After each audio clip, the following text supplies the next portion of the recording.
Hey, welcome everyone. In this video, I'm going to teach you the tips and tricks to get the perfect computer for your child for school usage or just whatever, just a computer in general for your child to use. So if you want to see the written versions of the video, you can find a link to my website in the video description. Now this video covers a whole bunch of topics from A to Z, pretty much from buying and procuring the computer you're going to use, whether it be a laptop or desktop. Also, when it comes to installing and setting up the computer with the operating system, applications to consider, and network safety controls. So all those things I'm going to cover in this video. So let's dive into it. First and foremost, you need to buy a computer, right? Now, I would say that you consider buying used. And I know the word used is taboo for a lot of people. They're like, absolutely not. Everything must be brand new for me.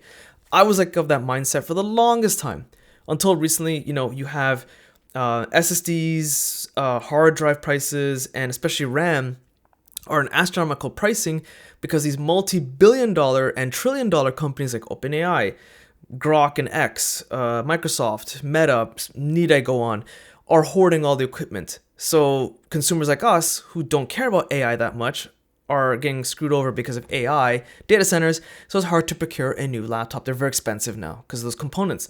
So the used market, there's another reason to consider this, is that computers built in the last 10 years, we'll just stick with Intel, i5 and i7 processors built in the last 10 years are incredibly powerful for what you're probably going to need, which is going to most likely be a web browser and some sort of office suite. So in my case, I actually have, this is a used computer, okay? It wasn't ours. We got it used.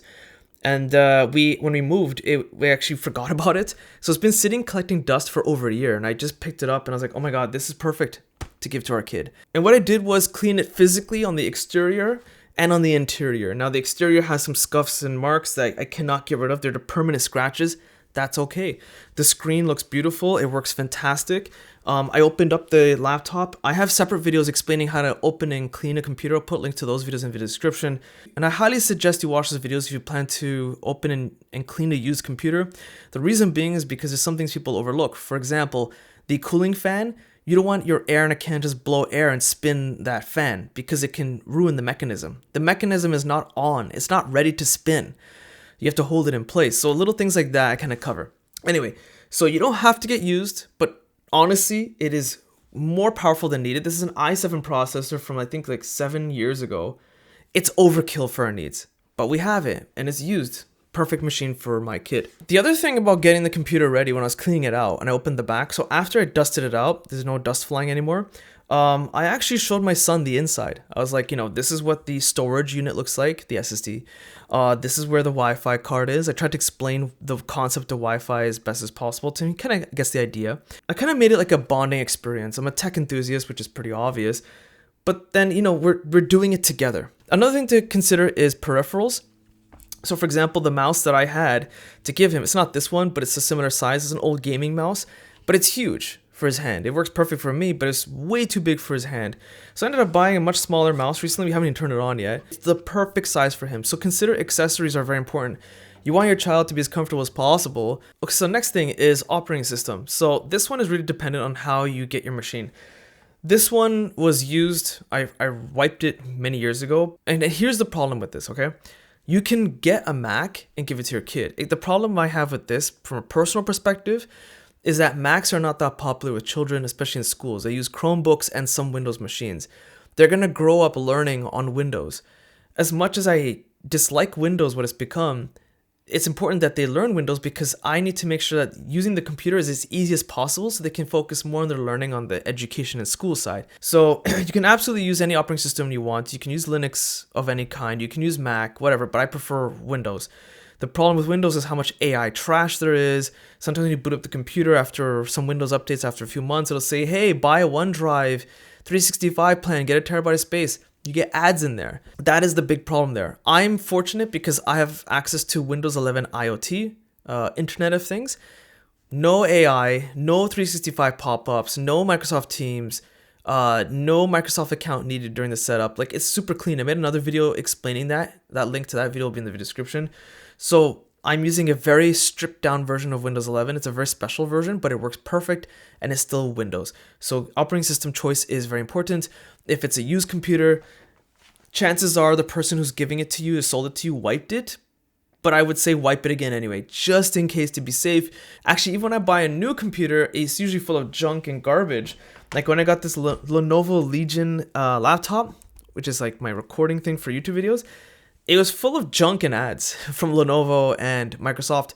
I wiped it clean anyway still. So something to consider is always wipe the computer clean and start fresh. Okay, so the next thing you want to do is set up a separate profile on your computer. I'm using Windows for this demonstration, as I mentioned earlier, and ensure that they do not have admin access. The main profile is set up usually from a fresh installation of the operating system is an admin. That means it can do almost anything. You might get pop-ups saying, hey, do you want to install the software? Yes or no? You type in your password, done. On Windows, you can create standard users, which basically means most, not all, but most software cannot be installed without an admin password. That's what I want. I don't want my kid to install something without me vetting it.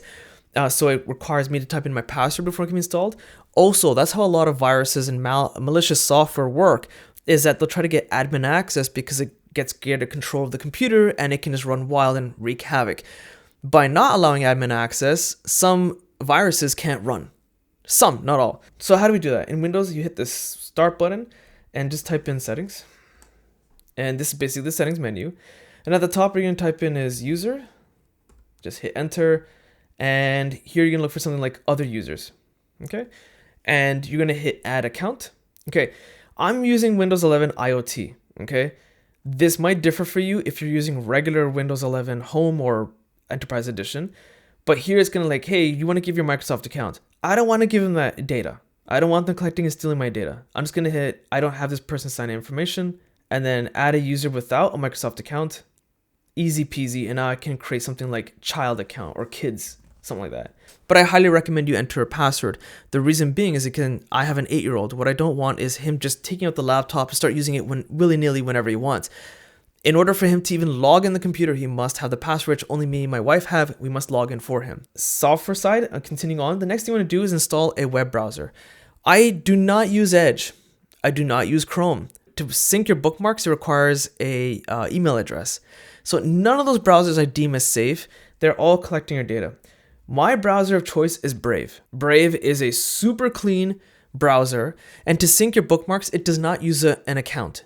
It uses like a 30-word or something like that, 40-word keychain that's unique. When you copy those 40 words to another device and paste it in there, it'll sync it knowing, hey, this belongs to user X. Who's user X? Well, it's me, but it doesn't know that. I can't sync my email. I can't sync my first name, last name. It's very private. And it also blocks a lot of ads, a lot of tracking. By default in the browser is this little button right here at the top, very privacy based. I don't want my child's data on the internet as much as possible. I want to reduce that. The next thing to consider is bookmarking your search engine. A lot of people go to Google search. A lot of people also go to Bing as a second place. Some more popular ones that are slowly coming up are DuckDuckGo and Brave Search. I use Startpage. And as you can see, it's privacy pleased. It's a privacy focused search engine. My understanding is that this is based on Google search algorithms. They pay Google for that. The thing about it is that there's no account. You can't have your Gmail account synced here. So every time you use Startpage, it doesn't know who you are, right? But the search results are as good as Google. So if I just type in test to show what it's like, you see it has some very similar functions to Google, but there's no AI slop at the top. There are ads similar to Google, but the search results is what I care about. It's usually a fantastic search engine. I've been using it for almost a year now. The next thing I want to consider is a VPN. I'm using Proton VPN. I'll just show you what it looks like.